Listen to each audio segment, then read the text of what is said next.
Halo guys, kami di sini ingin menjelaskan apa sih pentingnya kolaborasi tenaga kesehatan untuk peningkatan mutu pelayanan kesehatan.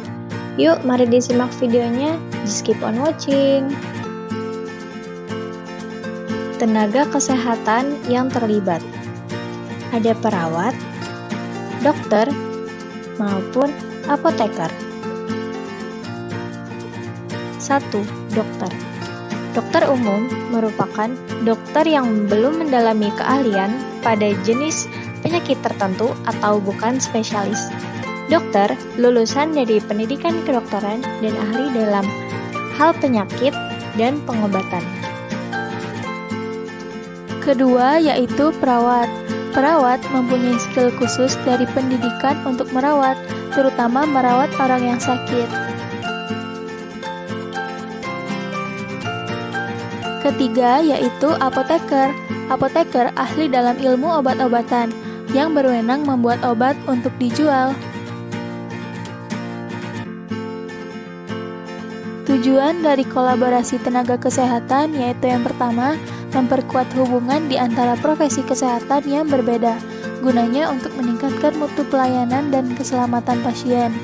Yang kedua yaitu memberikan pelayanan yang tepat oleh tim kesehatan yang tepat, di waktu yang tepat, serta di tempat yang tepat.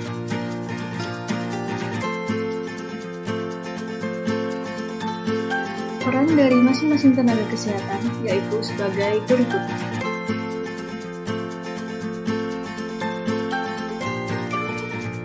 Dokter berperan penting dalam pembangunan bidang kesehatan, memeriksa dan menyembuhkan pasien, serta memberikan resep obat yang sesuai dan menstabilkan jiwa pasien.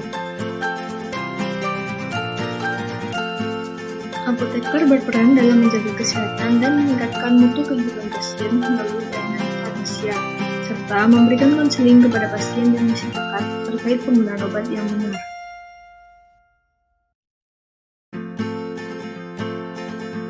Perawat berperan dalam melakukan promosi dan mencegah terjadinya sakit dan injury, mengurangi penderitaan melalui diagnosa dan pengobatan, serta melindungi dalam perawatan individu, keluarga, komunitas, dan populasi. Selanjutnya, elemen penting dalam kolaborasi pada tenaga kesehatan.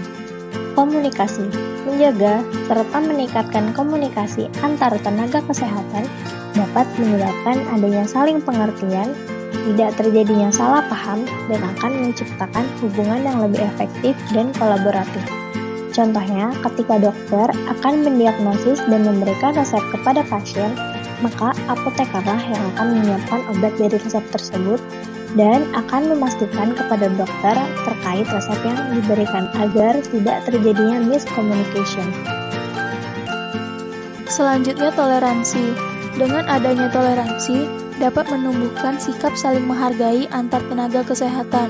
Contohnya ketika dokter sedang memberi penjelasan diagnosis penyakit pasien, atau ketika apoteker dan perawat ingin menyampaikan pendapatnya, harus dengan bahasa yang sopan. Pengambilan keputusan merupakan sebuah proses dalam semua pihak yang bekerja sama dalam mengeksplorasi pendapat yang relevan. Ketika perawat ingin mengambil keputusan, maka perawat harus memiliki pengetahuan yang dalam tentang diagnosis pasien agar ketika mengambil keputusan tidak terjadi kesalahan.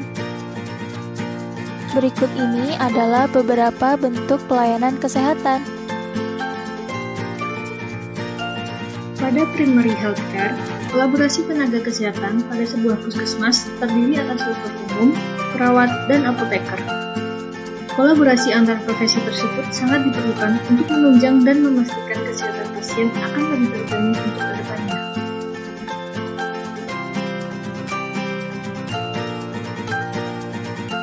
Secondary healthcare yaitu pelayanan yang bersifat subspesialis tetapi masih terbatas. Pada pelayanan kesehatan ini sifatnya pelayanan jalan atau pelayanan rawat. Pelayanan kesehatan dilakukan oleh dokter spesialis dan dokter subspesialis terbatas. Yang terakhir, tertiary healthcare, yaitu pelayanan kesehatan yang mengutamakan pelayanan subspesialis serta subspesialis luas. Pelayanan ini dilakukan oleh dokter subspesialis dan dokter subspesialis luas. Pelayanannya bersifat pelayanan jalan atau pelayanan rawat inap. Sekian penjelasan dari kami, semoga bermanfaat untuk kalian semua. See you guys!